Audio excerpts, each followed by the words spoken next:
Good evening and welcome to Cybersecurity Mentoring Group. Cybersecurity Mentoring Group is a platform where we share, we learn, and we connect. And if you are joining us for the first time today, welcome and thank you for joining us. We have this session twice every month on Saturday and at this time.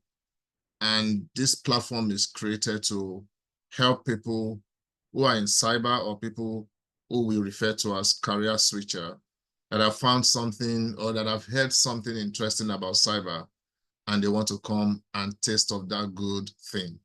So we try to use this platform to help them to really understand what cyber is all about and how they can navigate their own path. We invite experienced professionals who are generous with their time to share with us on their own journey. And from that experience or from those stories, they are able to get some clarity around how they should go about their own journey. And we've gotten quite a number of testimonies and the community is growing. So if you're here today for the first time and or you've been with us, I guess you can bear witness to the benefit of belonging to a community like this. Today also, we will be having a conversation and we have sincerely, awesomely dedicated today to the International Women's Day. So I am just here for a brief moment. I will be disappearing because it is a ladies' show today. But before then, let me just go through a little information for everyone. So this is our experience in 2025, where we invited 26 professionals to share about their journey in cyber. Usually, we will take a topic and they will discuss, share some interesting thing about the topic and also share things around how they were able to navigate their own path in cybersecurity. And I encourage you to check our page on YouTube for any of these recordings that is of interest to you. In addition to this, in addition to having chats with professionals, we also have master classes. In 2025, we had 3 of those programs, which we, based on our research, found out that these are the top 3 areas employers require people to show competence at. Security operations, beginners masterclass, basically using the ISC2CC curriculum, and the last one is the identity and access management. These programs took about 2 months each to be able to complete, and we've got a good, some of the classes are over 90, and it's a dedicated two times in a week, 8 weeks program. In 2026 also, we've started in January, we started with beginner cybersecurity masterclass, and we completed that on the 31st. In February, we also completed the application security course in a 1-month program, I think 8 classes on 28th of February. The reason we are doing this is to make sure that people have somehow some touch points of experience, practical sessions, and to be able to really check whether is something that they want to commit to on the long term. Because cybersecurity is not a quick, a flashy discipline. It's a field that requires you to be dedicated and it takes time. And so that's why we are doing this, to help people to gather enough experience. And if you can check our LinkedIn and YouTube page, you will find the first 5 sessions we've had this year. And I am sure you will find something that would interest you from each of the facilitators that we have invited. So at this point, I will take a back seat and invite our anchor or our moderator for this evening. It's Ime. Ime is a member, is not just a member of our community. Ime is an active member of our community. supporting in coordinating our master classes and the background, working effectively and supporting the growth of the community. So I should give you the mic from here while I disappear from the scene. Thank you. Thank you for thank you for the introduction, and thank you once again. Today is not about the men, is actually about the women, in celebration of the International Women's Day that was done last week, Sunday. So we'll be having our own session today in the cybersecurity mentoring group. My name is Ime Etuk. I'm a beneficiary of this community. Before people started joining this group, I was telling Mr. Wale my story, and it's a funny one. Yeah, I started out as a business analyst, and the reason I'm just giving a background to this is before the main host for today, the main facilitator for today takes over, is 2024. I was doing basically business analysis, and I got an offer from a friend that says, "Oh, could you do this?" And I was like, "Okay, I could do it." But then I didn't really have a knowledge of cybersecurity as a person.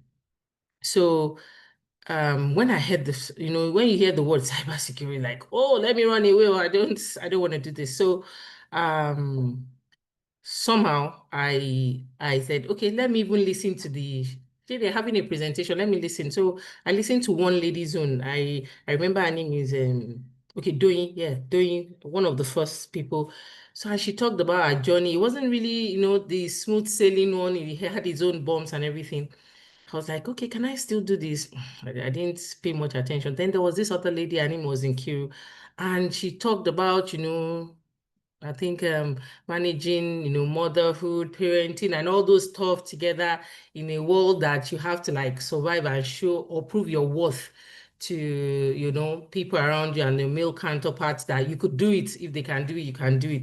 And then I was like, I just said, okay, I was going to take this exam. I didn't even know where to start, but because of this group, that was how it started. It's fun so much that at a point my husband was like, "Can we stop taking the exam at a particular?" But I said, "Yeah, all this was just foundation and everything." And what am I saying in this is that this mentoring group has actually built me up to where I am today. It might not really like maybe, you say, oh, I had everything figured out, but that story, people's stories were what got me, like interested. I said, you could do it. If people can do it, you can do it. Yeah, it's a male-dominated industry, but a woman too can do it. So that brings me back. Thank you, Mr. Wale, once again. I just wanted to put that out there, that I'm appreciative of this group and where it started from and where I am today. So let me talk about today and who we have on our program today. She goes by the name Grace Korede, and she believes the fastest way to grow in cybersecurity is to help someone else grow first. With over 10 years in governance, risk, and compliance, she works in cyber risk management and is currently pursuing an executive MBA in cybersecurity. I say kudos to you, Grace. A decision she credits to the clarity that came from mentoring others. Grace tutors in GRC, helping early career professionals and career switchers break into cybersecurity with confidence. She mentors through Girls Talk London, served as community lead at WeSize, I think it's Women in Cybersecurity, and is passionate about creating more pathways for women to grow in cyber. A mother of two, Grace values integrity and clarity over noise. And when she's not talking cybersecurity, she's dancing and singing with the kids. Grace, we are happy to have you today in our mentoring group. And today's theme is Give to Gain, how mentoring, community, and knowledge sharing accelerates women in cyber. So over to you now, Grace. I would say once again, thank you on behalf of the community and myself. Thank you. Thank you, Amy, and thank you guys for having me. Really appreciate the opportunity to come and speak to you here. And I think Wale was telling me earlier on that this is the second one that the community is going to actually dedicate to celebrating International Women's Day. And I think that's a fantastic thing to do. So, you know, kudos to you, Wale, and the whole of the team that run the community. And I'm so glad to be here to share my, you know, my experience with you guys this evening. I think I'm going to bring up my screen in a minute, if you guys allow me. Okay, right. Right, okay, so today we want to talk about how mentoring, community, and knowledge sharing accelerate women in cybersecurity. The title for International Women's Day this year, 2026, is Give to Gain. And there is a lot in that to unpack. So really, whether you're already an experienced cybersecurity person or you are a career switcher at the beginning of your journey, I'm hoping that there is something here for you to be able to learn from. And before I go into the main details of my discussion today, I just wanted to make sure that I put this quick disclaimer there. All the things I'll be discussing with you today, they are my views and my experience, and they do not represent the employer that I work for. And any of the industry statistics as well that I'll be referencing, they are publicly available data sources, and they are for educational purpose, really. So I'm speaking in my own personal capacity and my own experience, as somebody who is passionate about advancing women in cybersecurity. Yeah, so with that said, let's dive in to be able to look at the topic today. Right. I want to start with the opportunity. Why is the time now, for cybersecurity, and especially, for women, in Nigeria and all across the world. The stats that we have today actually shows that if you look at the global workforce, right, while within the overall global workforce or global labor force, you actually have almost half of that statistics to be women. So at the global level is about 45% there are women, which is not quite far off, right? You can say that. And also an interesting fact is that if you look particularly in Africa or even in Nigeria, almost 80% actually are women, which, on the surface actually look good. But if you delve down into the underlying figure, you will find out that those roles that women are doing, they're actually less paying job, things that you would describe as menial responsibility. So it kind of look like it's not balanced. And also statistics shows that in most cases, women are less paid than their male counterparts, especially even when they are doing the same role. So when we take a look and a focus into cybersecurity particularly, right, study actually shows that we're going to have about 4 million, plus workforce shortage within cybersecurity. So that in its own actually signals opportunity, that there is more than enough room for everybody to be able to come in and get a piece of the cake. That is good. But then the stats also shows that only 25% of the workforce globally actually is made up of women. So that means the other 75% is actually occupied by men. And let me call out that this is an improvement, because when I started over a decade ago, it's only about 10%. So over the years, we've made some progress, but we are not there yet. And also another lens is when you're looking at leadership, very high leadership role, particularly if you think about Chief Information Security Officer role, only 17% of that as of today, in top organization, what we call Fortune 500, are women. So again, there is still still that gap that exists within the space. And if I narrow it down to the data specifically for Africa, it's only about 10%. Now, I didn't find a specific data for Nigeria, but even in an IT stat that was done by the research in the University of Lagos actually still show that wide gap of women representation, which is, less than 17% essentially, in Nigeria particularly. So really that in fact to me that the gap is there and there is that skill shortage. So the gender gap and the skills shortage really should signal to you that there is actually opportunity for women to step up in this space. So the things that I'm going to be really talking about today is to be able to look at how is it as a woman that we can really lean in and leverage on those opportunities that are available, right? Because I said Nigeria particularly will have a wider gap, right? There is that large opportunity whereby, if you are able to step forward, then you can be able to actually click and get the right opportunity that will be able to support you as a person. So the concept of the give to gain, right? It's a mindset change. And this is really the core of what I want to talk to us about today. It's about, first of all, building that mindset of abundance that, it's not that the job is not there. The stat that I already mentioned, 4 million shortage, currently, it's a lot. That should signal to you that there is enough opportunity for you to be able to progress and advance within that space, so that is something that is very important that as a person we need to have as a mindset that we are going to look about. And then also the second part is that when you share your knowledge, when you share what you know, right, it helps you to be able to actually deepen your own understanding. And I have a practical experience of that as well.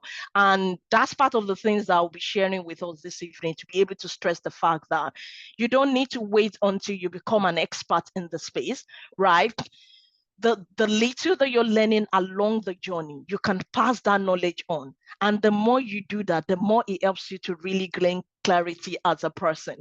And then also the third bit is that opportunity generally opens and flows towards people who give generously, right? So when you are generous about your time, about, investing in other people, that then opens doors for you naturally by the fact that you are sharing your knowledge and you're sharing your opportunity. And when you do that, it builds that visibility and your brand. Look at a lot of people that we know that we talked about in cybersecurity today, whether male or female, you will see that they give a lot, right? And they give their time, they give their knowledge, whether through writing a post or a blog or a newsletter, or they are mentoring somebody. So really, it's that mindset that we need to have, that if we are able to give what we have and share it with other people, in a way, we are actually setting ourselves up for success. And the sayings that goes, you cannot be what you can't see. So really, you need to be able to be that person that show up visibly, that also open doors for other people around you, because inevitably that helps you and open door for you as well. And as I move on to this, right, there is a reality that I wanted to share with this particular slide. Research already shows that women give a lot, right? Women already do more unpaid community work at work, and they are less likely to get rewarded or recognized for it, right? There is actually a statistic from Adam Grant around this, thinking about people who are givers or receiver. And, if any of you are interested in that, just check that TED Talk out online. And really, the point here is that for women, we are already doing things. So if in your workplace, where you are right now, they want to give out a job that doesn't have any reward that come with it, some sort of office, organizing event and things like that, women are 45% more likely to be offered that role than men. And when that happens, you're giving your time, you're giving your energy, right? At the end of the day, those things are not seen as strategic contribution. When a woman do it, it's seen as, just what women do. But when a man do that and contribute and volunteer, it's actually seen as a strategic thing. So I wanted to shift a light on this about the giving tax that women already experience. So my ask to you today, I'm not asking you to go and do more.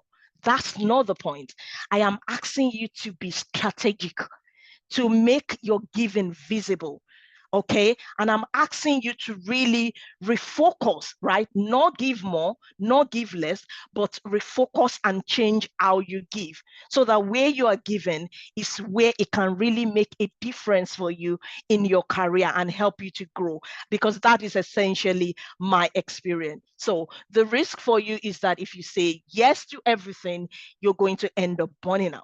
Right. And there is a research behind this as well, that, mentors essentially that end up being burnt out is because they are not being strategic about doing that. So it's really important as a mentor, and that you want to give out to people, that, you make sure you focus that on activities that are recognized. And also you do that in a way that it progresses your career, not stall you. So you are not trying to invest in somebody else while your own career is basically, stalled or sabotaged. And I really recognize as well that the things that I will be talking about today, I'm talking about, yes, this is what you get out of mentorship. But then I am not blind to the fact that there are people that have been burnt from, mentoring. Basically, they actually sabotage themselves by investing into other people, but they have actually limited themselves in one way or the other. And also the second part is that because they are doing all this good work, volunteering, showing up for events, they actually get bypassed when it comes to promotion in the office, because they see them as being too helpful, too good. So what I'm asking you today, as women, as ladies on this call, is that the things that you're already doing, right, they are good enough, but you need to put a bit of strategy to it. Do it in a way that is visible, in a way that position you as a leader, in a way that position you for recognition, for opportunity, for promotion, in your career as well. And then, of course, the last thing I'm going to say is that you need to track your impact. The things that you are doing, right? Don't just expect that it's going to just suddenly get recognized, especially if you're already within an organization right now. You need to be able to document it and find a way to really showcase those things that you're doing and how it really supports your organization. If it's just the time you get over coffee, speaking to that new hire within your organization, helping them to navigate and understand, even simple things as simple as politics within your organization, there are things that are important, and you just need to find a way to be able to package that and share that knowledge and share that information, essentially. So really, my conclusion here is do a shift, right? Do a shift in how you actually invest and the way that you contribute. Now, let's now talk about mentorship, right? How do we do this successfully? This is a two-way street. As a mentor, there is a value, there is gain, and as a mentee, there is gain, right? And I'm trying to say that as you want to be a mentee, right, you can also be a mentor to somebody else. Because if you already have, say, 6 months already ahead in your career, for instance, in cybersecurity, that is already, position you to be able to actually mentor somebody else who is at the zero in their journey, because there is gain on both sides. And you need to be able to see how you harness that opportunity. Some of the things from my personal experiences, when I've had mentors, from various platforms that I've mentored before, really having conversation with my mentors brings a lot of insight and clarity to me personally that I haven't thought about before. And you can only get that when you approach mentorship strategically with a conscious mindset, right? Not just that eye level that you feel like you're better than the other person, but understanding that the person you're speaking to is bringing a new perspective to you. And that new perspective might be that you haven't really considered the barrier that other people actually face in terms of their journey. So I am very vocal on how I came from, physics background, essentially doing customer support, migrated into the UK, doing a bit of, other things before I find myself trying to navigate my way into cybersecurity. And I knew the journey wasn't easy. I put a lot of hard work into it. And then, of course, the door started opening. But I was only able to do that because I had a community that I was part of. So I had mentors that were helping me to go through that journey. And that's the similar thing that he may share at the beginning of the journey. I have people and holding me and helping me to go on that journey. And as I was moving on quickly, I get assigned other mentees.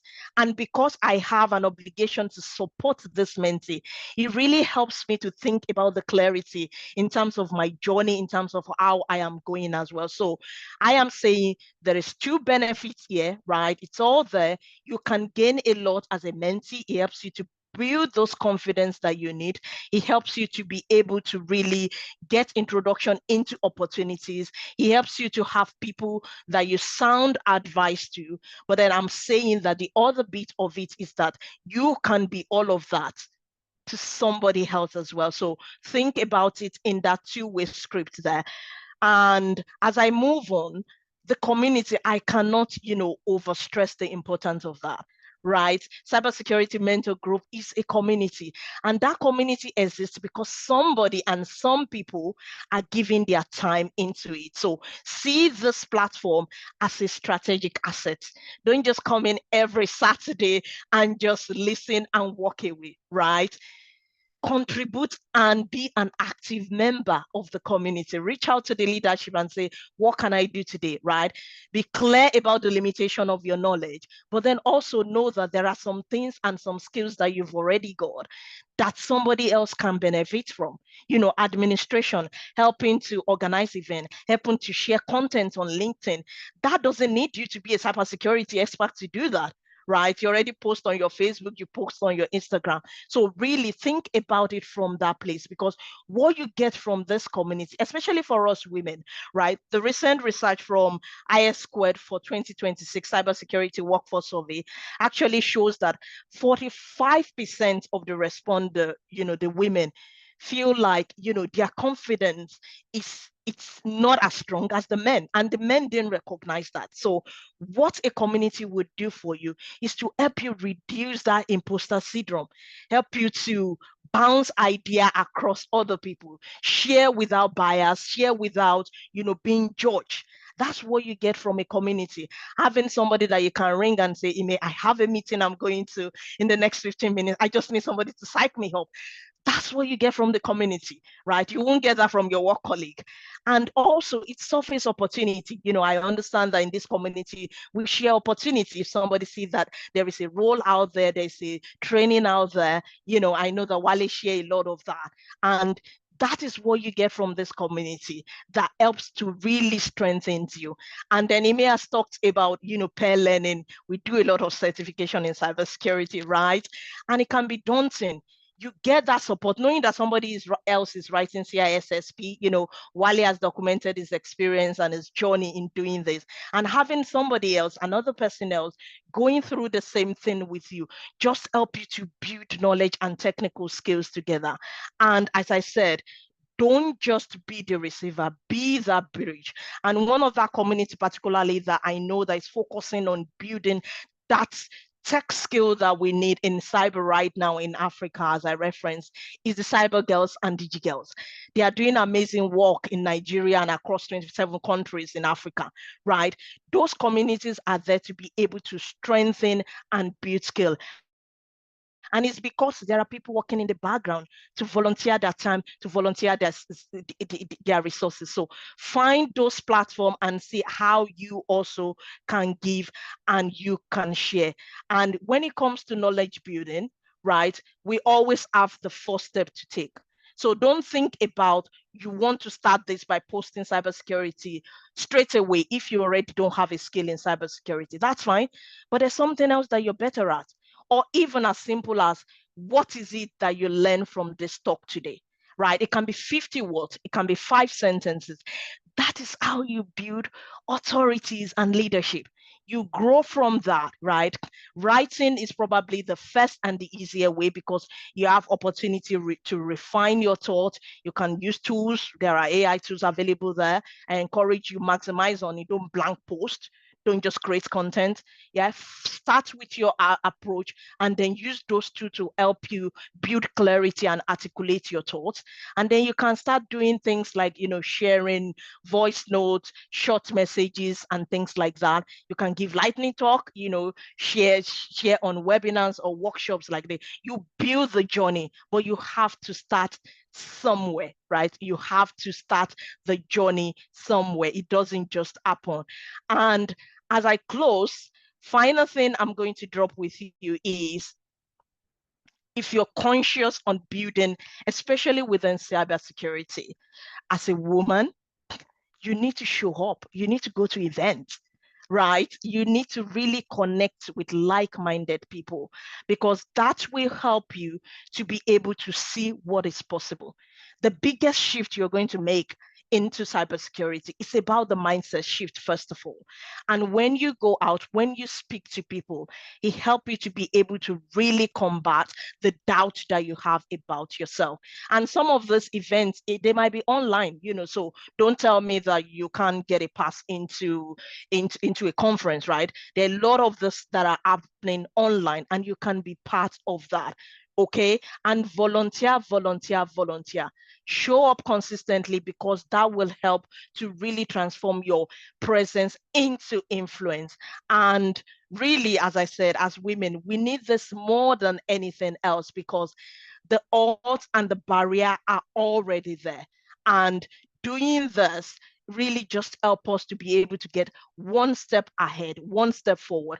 And one last thing that I want to drop as I close is that I do recognize that mentoring will not fix everything, right? There are things about structural barrier, bias in hiring system that we faced as women, especially as Black women, if you are now in a foreign country, that exists, right? And mentoring will not fix that. It's a structural problem. But what the mentoring will do for you is that you're going to get that encouragement, that confidence to keep knocking. Because I keep telling people that what I did when I wanted to break into the industry is I had to keep knocking until I break the door opening. The door was not ready to open, but then because I have a very strong community around me that are affirming me that, Grace, you can do this, keep going. So the more I go to the door, the more the door slam at me, the more I go back, reinforce and knock harder. So what community would do for you that you really need mentorship, you really need this strategic building, is to be able to build the force that energize you to keep pushing until that door finally come down. So as you go away, find a mentor for yourself, but also be a mentor. You don't have to commit to a long time commitment. It might just be 15-minute chat of encouragement to somebody. Do something. Or, as I said, it might be what you're already doing that you're not telling everybody.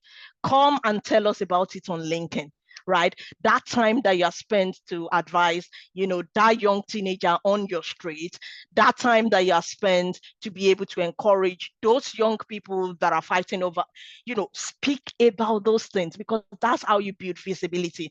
And all those little things that you do, I tell you, they make a lot of influence in helping you to build recognition and in helping you to build opportunity, because that's what the AI will bring to people that are looking for certain opportunity, and you will see people coming into your DMs essentially. So again, Thank you again for listening to me.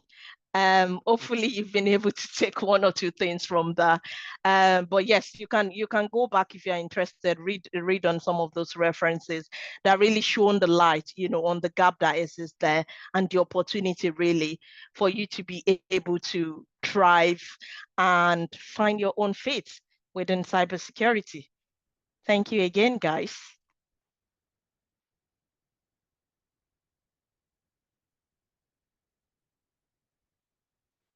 Maybe you're on mute. Yeah, so thank you. I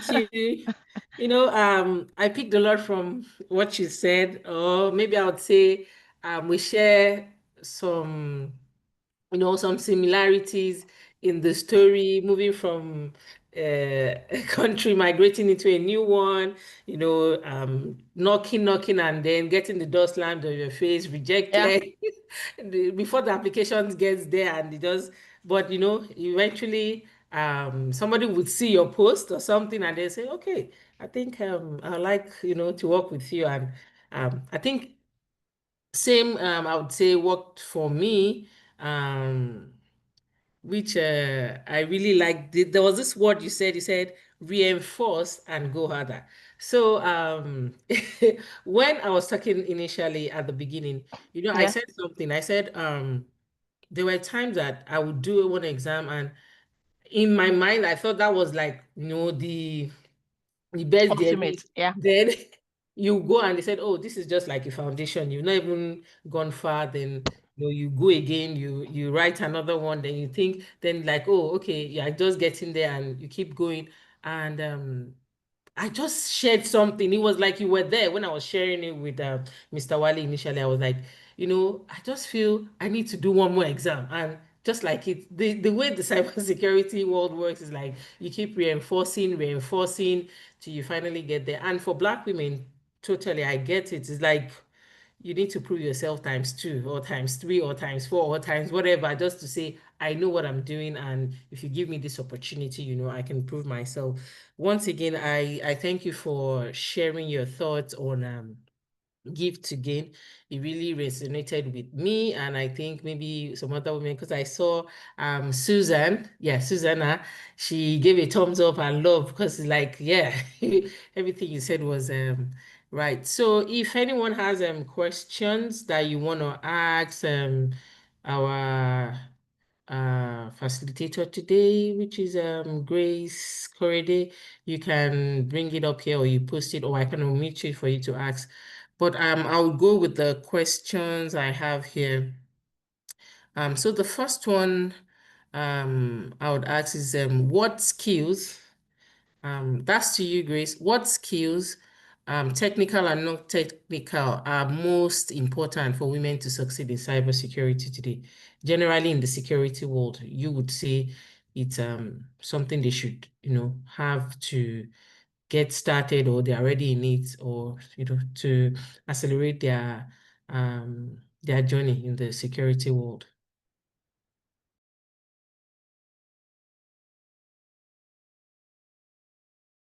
Hello, Grace, can you hear me?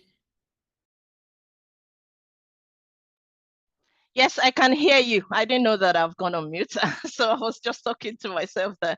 Yeah, so of course there are two sides to it, right? You've got the technical skills and you've got the non-technical on the other side.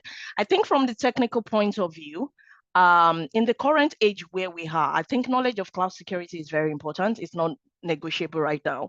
A lot of organizations are migrating to either a multi-cloud environment or an hybrid environment. So really the demand for people that know and understand cloud native security, things like risk misconfiguration within cloud environment, things around, the shared responsibility and accountability. All of that are important things that are growing. So really, for anybody that wants to break into this space, I would strongly encourage you that you take that on. And there are a lot of resources that each of the different, major cloud provider have out there. If you think about the Azure, if you think about AWS and all of that, there are enormous resources out there, free content, right, that can get you started. So I will definitely encourage that as one.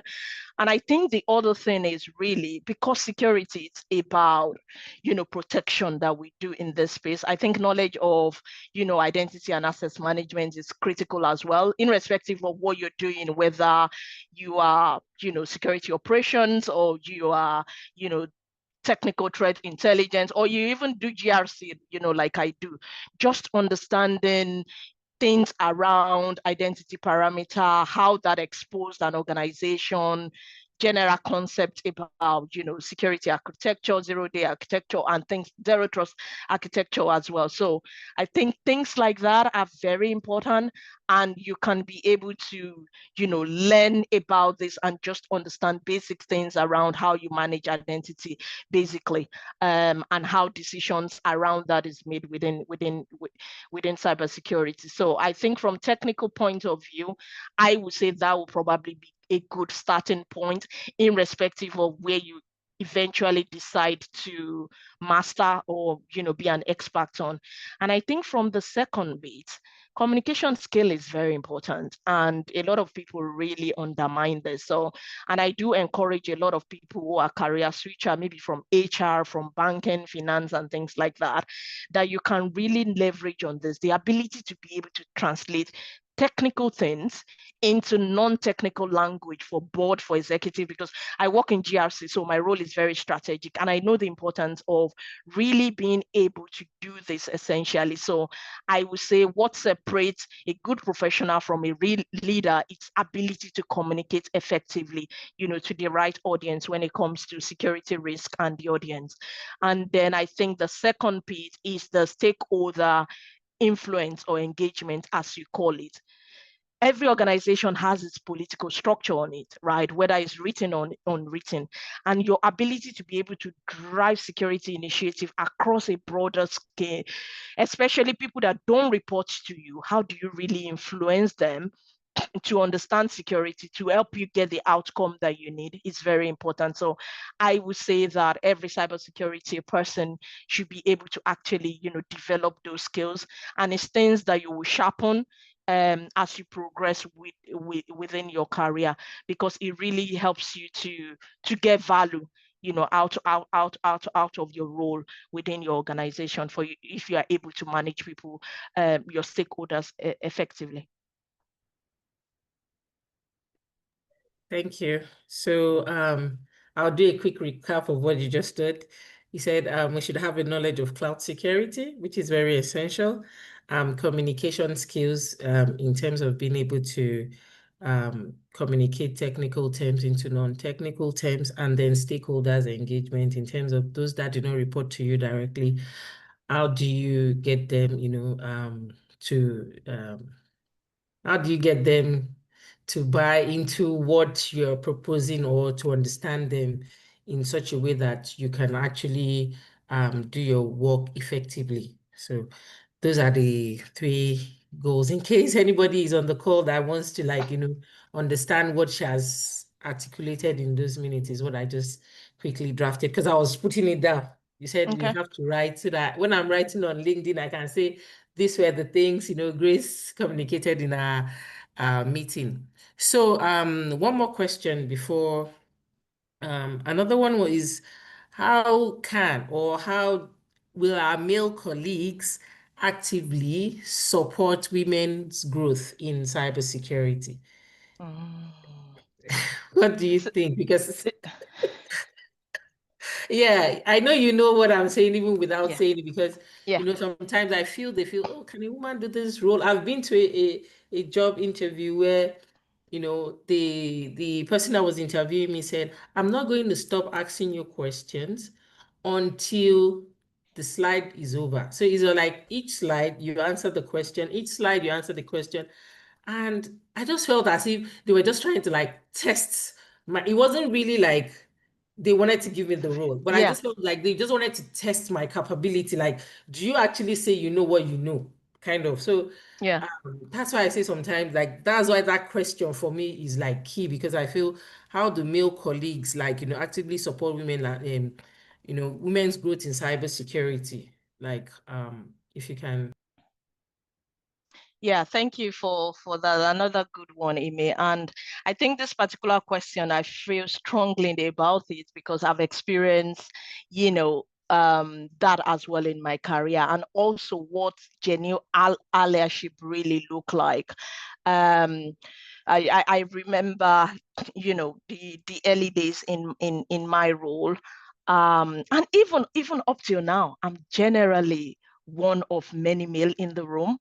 And at the time that I came into cybersecurity, by the way, my current team, we have at least 25 chief security officers, right? In my direct immediate team, I'm the only woman. And then if you think about the wider team, the people that I work with on daily basis, you probably would think another 100 people, and you can't see another woman yet in an immediate cycle, right? So I know what this look like. And some of the experiences I have at the early stage was, I go on meeting, before I bring out an idea, they have shut it down. The team has moved on. And I'm like, what on earth is happening like that? That's a perfectly good idea I just dropped on the table. But I can remember two people, right? Hian and Stu. They really stood up for me consistently. I can remember one of those conversations that Hian said to another Hian, actually, which is the irony of it. Grace has just said something. We need to revisit that. So I think one of the things that the male ally can do to really be able to support women is to make sure that women are not overlooked. So first thing, amplify in meeting. So when a woman make a comment or a point, instead of just brushing over it or somebody else repeat the same thing and then the guy suddenly get the credit. Hello? Grace dropped that point 2 minutes ago. Why is nobody else listening? Right? So I think it's really important that, men are conscious as well in meeting to be able to amplify the voice of women. And you can use something to be able to say, oh, as Ime has just said, as Ime mentioned earlier, and then you can build on that because that really helps to be able to build that visibility and the support that women need, right? And then also sponsor. It's not just the mentoring. The mentoring bit is good. Like I said, that's the person that helps you to build your confidence, tell you what you need to do. But really, where decision is made about who get promoted, who is in leadership role, is about sponsorship, and it's about who is talking about you in the room when you are not there. So I have experience and I know when nobody has been talking about me and how that practically stole my career. And when I've had people advocating for me, how that really accelerate my career. So I would say, be that sponsor for women. Put women's name forward for, promotion. Mention their accomplishment. Don't just take it as the boss. Reiterate that this is their work that they have done and continue to be the advocate. That doesn't reduce men. Men already occupy 75% of the place, so then trying to open door for another woman doesn't already, negate or suddenly remove women, right? We are already facing enough stereotype and enough barrier. So really continue to do that. And then on the final thing that I would say is that challenge all male shortlist hiring, right? Why is the shortlist for a cyber operation analyst all 7 male? Are there no women again in the world? Go back to HR and tell them to find you 3 women on LinkedIn. They've got their status there, but nobody's reaching out to them, right? Because they've got a lipstick on. So really challenge that and bring that diversity, right? Push back, have the conversations. That is the way that you can support women. We need this more than anything. And this doesn't actually undermine the challenges that male go through. I say this over and over. Yes, we know you have challenges as male, but there is no equity already on the table. So every opportunity that you have to support a woman and to show a light on a woman that really, really deserves it, you are helping to close that gap of inequality. And then let's not even talk about pay, right? Pay women what they genuinely deserve. right? I have once found out in my career that my other counterpart, they are almost 100% paid more than me in the same role, that I do twice of the job they are doing. Right? So again, the barrier exists there. And I think, men being conscious of this, they can really do a lot to be able to support and help. Thank you. Thank you, Grace. I'm really enjoying this because it's a women's day thing. Yeah. Then we are trying to Yeah. just say what we have gone through as professionals in this industry. I have another question from someone on the call. It says, Yeah. please, I have a question. What's one certification you can do to get into GRC role? I've attended several boot camps and I've not been successful. Well, do you know why I'm pausing, right? Yeah, It's not the certification that is the problem, though. Mm-hmm. Right? I know there are certifications there, right? So if you want certification that you want to go and do, go and do. If it's GRC role you want, right? Just doing an ISO, lead auditor, lead that's what I wanted to say. implementer. It's a ISO, good start for you to even start. Don't overcomplicate it, right? So if you have already done some certification, I don't think certification is what you need then, right? We really need to analyze to be able to see, what does your portfolio look like? What do you tell them? If you have already done boot camp, that means in my head, because I run boot camp as well, in my head, you should have a portfolio built already. And how are you presenting your stories? The first question is, are you getting interview at all? If you're getting interview, that means you're in the good part, right? If you're not getting interview, we need to fix that already, right? We need to, And then the second bit then is build your portfolio. What's the story you're telling people when you go into interview? Are you just regurgitating what you were told, or you are owning those experiences to say, I have built framework for my organization. This is how I apply it to this regulatory requirement. This is how I apply it to this, supplier requirement and things like that. And that's really what you need. But if it's a certification is what you want, ISO doesn't require the experience anyway. The lead implementer, go and start there, write it. But I think you probably need a bit more than just writing a certification. Yeah. True. Just like Grace said earlier, I think you need to, like we said, we need to know what you've done so far and where it's not really telling, so that we can give you a background to it. Because even in GRC, you still need to have some technical background, kind of. So I would say something like is it ISC Square Cybersecurity. Yeah.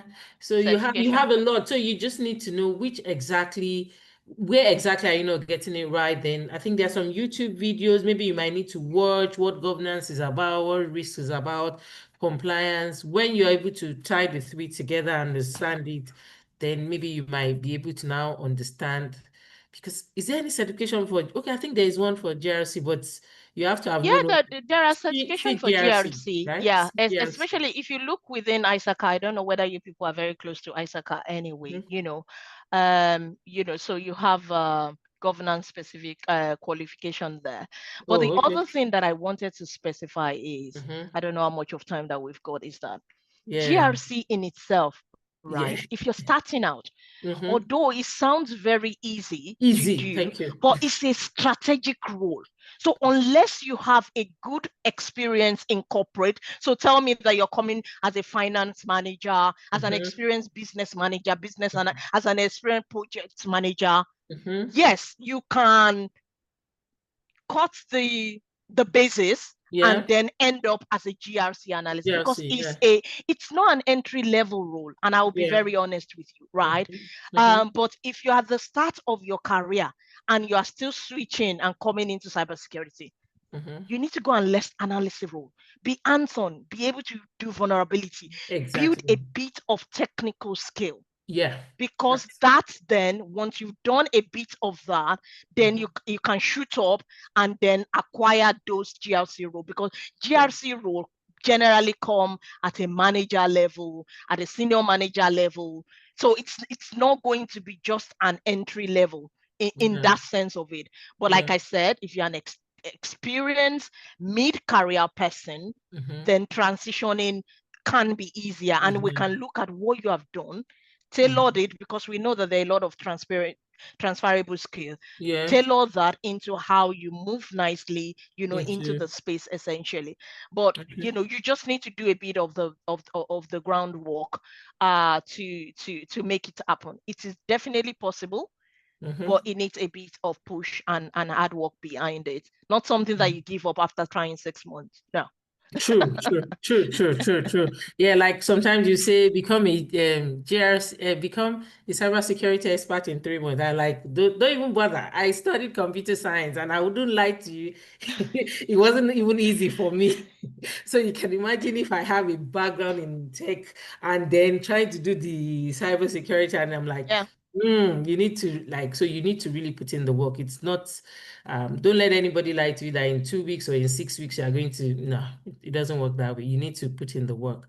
On a final note, before you go, the last thing I would like to ask you, what changes would you like to see in cybersecurity industry over the next 5-10 years? Let's, what would you like to see that happens differently? Yeah, so I'm very optimistic about cybersecurity, right? And I have my own career trajectory and aspirations that I've got. But I think one of the first thing really for me is to be able to see a structural change, to see more women in CISO.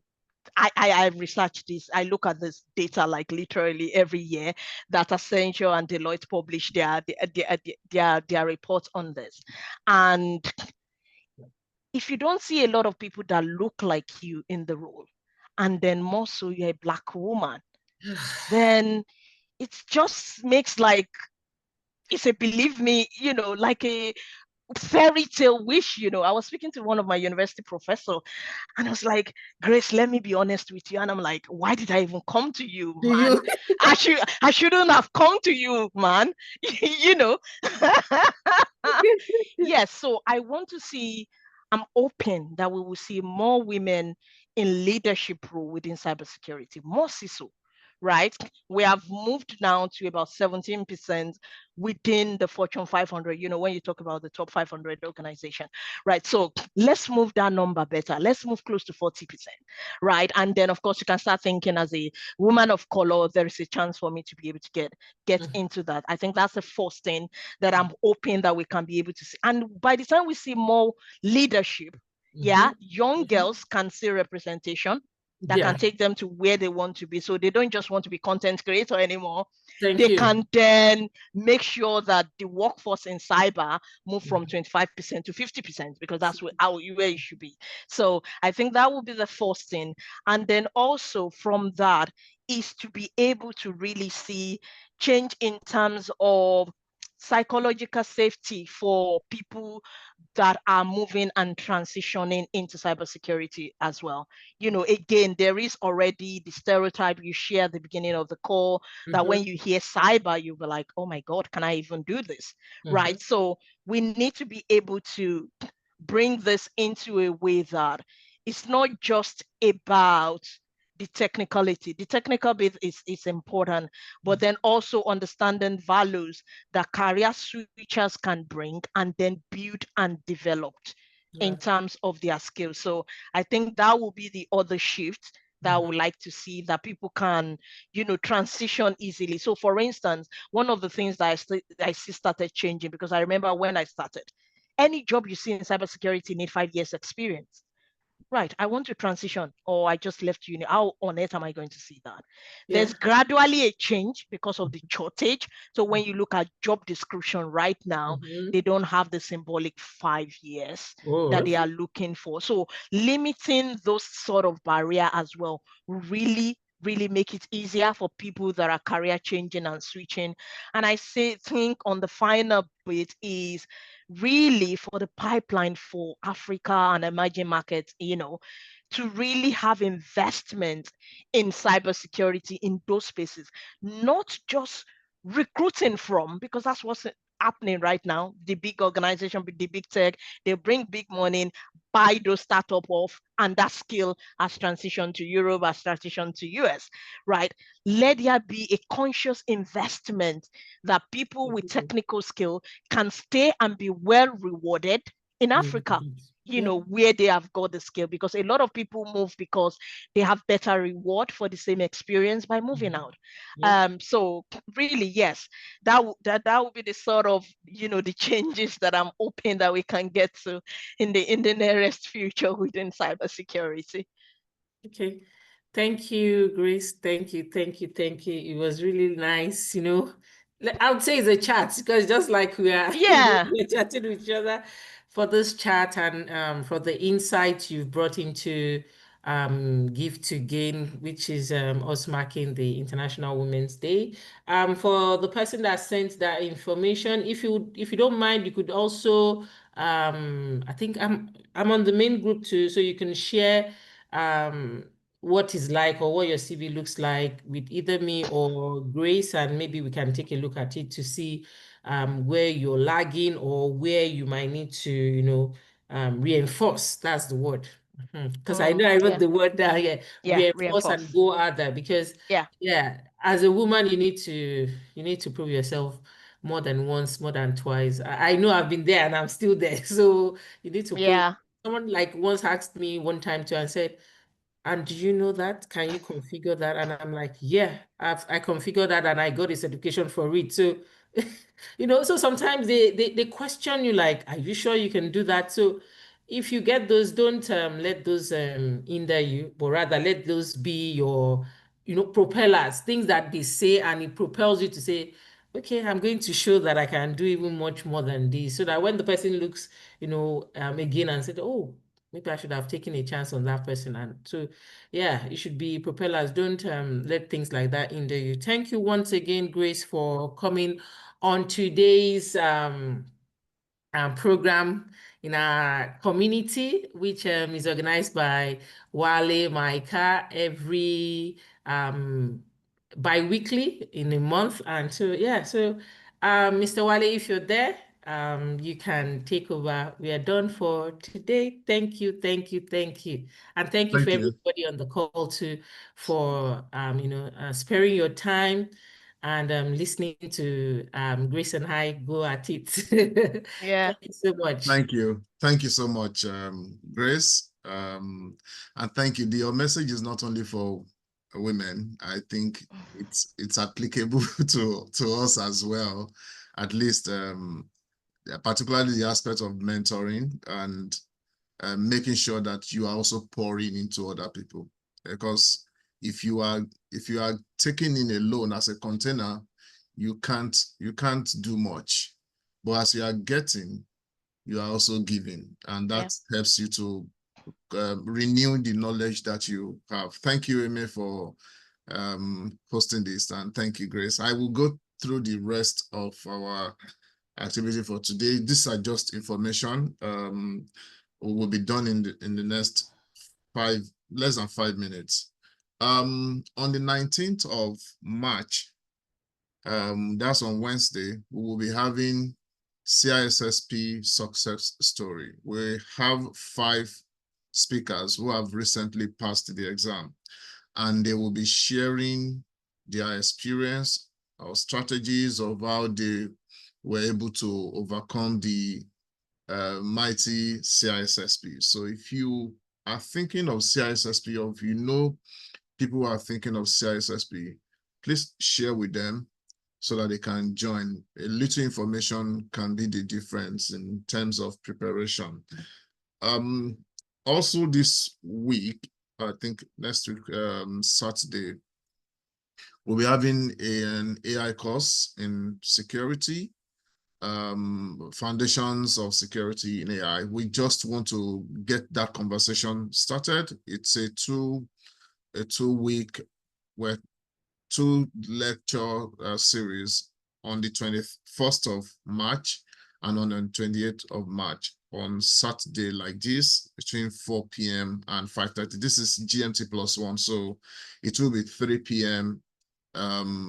in I will check again, but I think it's 4 p.m. Nigerian time to 5:30. But I will check the time so that I can correct it. I just noticed that that wasn't included. But if you can, this is the registration link. You can scan it and register, but it's going to be shared on our platform on LinkedIn today from this night so that people can start registering. From April, so part of the programs we organize is providing people opportunity to get skills, something that they can speak about during the interview. And this particular one is for people who are switching to cybersecurity or in cybersecurity and haven't had that practical knowledge or practical experience, like having a cybersecurity lab or implementing a SIM solution, or even carrying out system hardening or assessment. We have developed this program to help you build that proof. This is actually a proof you can speak about of your experience, technical experience, when you have opportunity in interviews. So it will go live this evening as well. It's also going to be limited because it's practical. We want to get as many people as possible in, but most importantly, get as many people in that are able to follow the rules and do the exercise that is required. So I would encourage you, if you're on the call and you think it's something you would like to participate in, please scan and register. Once we get to a particular number, we will shut down the link. When we had application security course last month, we actually shut it down after less than 48 hours because in a short time, we got almost about 200 and we can't take up to 100. We can take maximum of 98 or so. So I'm encouraging you. One benefit you have as a member of this community is that you will get the first offer of refusal. So if you don't want, then we take it out. It's good that we build the community before we start exposing it to people outside. So from tomorrow, we will start talking about the facilitators. And from this night, it will be live. So please register. Part of what we also started doing in our community is to also celebrate members of our community that have achieved one certification or the other. So this week, in fact, we announced this last week. And this week, we got 3 people who came forward and showed evidence of their certification. So this would continue in the community. Once we get anyone who provide evidence of their success, we also try to use it to build the community. But what is more important is that we want to be able to connect people who have passed exams with people who are trying the same exam. You know, it is good when you can hear the story from someone who has gone in, tamed the lion, and come out. And that's what we want to do. So members of our community that have passed exams, in fact, we are currently trying to document the certifications we have in our community. So if you want to write, for example, for lack of a better word, NTA, if you want to write an exam and it's NTA, we will look at our community and connect you to someone who has written that exam to at least share experience with you. I think this is my last, it's interview support. Interview support is a program we are initiating to help people go after interview prepared. If you have the opportunity to speak to someone, like Grace said, you are going for a meeting, you need someone to just psych you up, right? We will want to provide that opportunity, again, with ample time, not that you have an interview tomorrow and you are talking to us around 11 p.m. If you give us enough notice, we will find someone who can talk with you and help you, like simulate an interview experience with you so that you can be better prepared for that opportunity. People don't get opportunity for interview, and when they get it, they shouldn't lose it because they could have covered some things that they missed out. So today we've successfully had our 6th edition for the month, for the year, and next edition is on the 28th of March 2026, and our community is growing. We currently are on 1,989. I'm sure that by next week we should be able to get to 2,000, which is a big mark for us, and we continue to grow the community. So if you are not in the community, I encourage you to join, and also check on our LinkedIn YouTube page and check some of the sessions that we have had that may be of interest to you. What we are doing is to make sure that people have that opportunity. Cybersecurity is almost everywhere now. In the days when we kicked off, there was no mention of that. In fact, if you say you want to do cybersecurity, people will be asking you, what is it about it? What's cybersecurity? But even with the plethora of information that is available, there's still a lot of confusions around cybersecurity. But if you have a community that is able to provide you that clarity, that is a big plus for you. And as you also gain that confidence in the field, we also ask you to volunteer. In fact, I should mention someone on the call who has taken responsibility for sharing content on the LinkedIn page of CSMG, and he has done it dutifully, right? Dutifully since he stepped forward and said, I would like to do this. So if you find a need, right, and you think you can use that to build yourself, please come forward and I will be glad to discuss it with you and give you that opportunity. Again, you are building a digital footprint that you can speak about and people can see of what you have done for the community and in the community. Thank you everyone for joining us this evening, and most especially thank you, Grace, for your kind, for your experience, and also for being generous with your time, because I know weekends is for family, but thank you for your family. So we are taking some of your time this evening. Thank you, Amy, for stepping in and doing this for us. We will see again. We'll continue to meet on LinkedIn, but we'll see again next week when we have our AI session. Thank you everyone for joining, and have a good evening. Bye for now. Thanks for having me.